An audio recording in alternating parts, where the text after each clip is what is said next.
മഹിളാ കോൺഗ്രസ് കണ്ണൂർ ജില്ലാ പ്രസിഡന്റ് ശ്രീജ മാടത്തലിന്റെ നേതൃത്വത്തിൽ കളക്ടറേറ്റിനു മുന്നിൽ ഉപവാസ സമരം നടത്തി.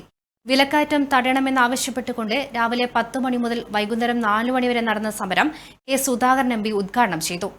വിലക്കയറ്റം തടയുന്ന കാര്യത്തിൽ ഒരു നടപടിയും സ്വീകരിക്കാൻ സംസ്ഥാന ഗവൺമെന്റിന് കഴിഞ്ഞിട്ടില്ലെന്ന് കെ സുധാകരൻ പറഞ്ഞു.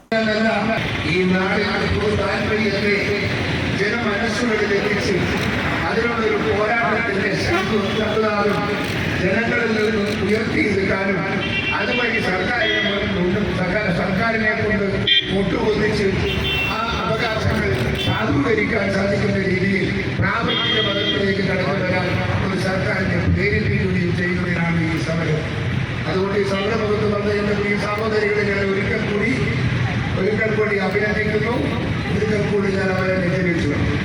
ഇവരുടെ പിറകിൽ ഈ നാടുണ്ട്, നഗരമുണ്ട്, ഈ നാട്ടിലെ ജനത്തിലുണ്ട്, ഈ നാട്ടിൽ ഒരുപാട് ആളുകൾ നിങ്ങളോടൊപ്പമുണ്ട്. അവർക്ക് സാധിച്ചിട്ടില്ല, സാധനത്തിന്റെ വില കുറക്കാൻ അവർക്ക് സാധിച്ചിട്ടില്ല.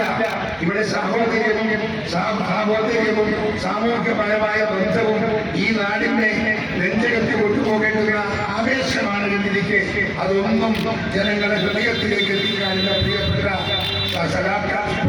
സഖാക്കൾക്ക് കേരളത്തിൽ സാധിച്ചിട്ടില്ല എന്നത് യാഥാർത്ഥ്യമാണ്.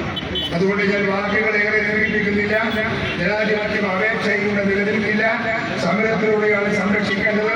അതിനാൽ ഈ ഉപവാസ സമരം വിജയം കാണുന്നതുവരെ നാം ഒരുമിച്ച് ഉറച്ച മനസ്സോടെ മുന്നോട്ട് പോകണമെന്ന് ഞാൻ ആവശ്യപ്പെടുന്നു. വിലക്കയറ്റത്തിനെതിരെ പോരാടാൻ, ജനങ്ങളുടെ അവകാശങ്ങൾ സംരക്ഷിക്കാൻ ഈ ഉപവാസ സമരം നമുക്ക് കൊണ്ടുവന്നത് നന്നായി എന്ന് ഞാൻ നിങ്ങളെ അഭിനന്ദനാകുവാൻ ഞാൻ നിങ്ങളെ അറിയിക്കുകയാണ്. ജില്ലാ വൈസ് പ്രസിഡന്റ് പി.വി. ധനലക്ഷ്മി ഉദ്ഘാടന ചടങ്ങിൽ അധ്യക്ഷത വഹിച്ചു. ഡോക്ടർ കെ.വി. ഫിലോമിന, ഉഷ അരവിന്ദ്, അമൃത രാമകൃഷ്ണൻ, രജനി രമാനന്ദ് തുടങ്ങിയവർ സംസാരിച്ചു. Aster MIMS hospital, we'll treat you well. Chala east, Kannur.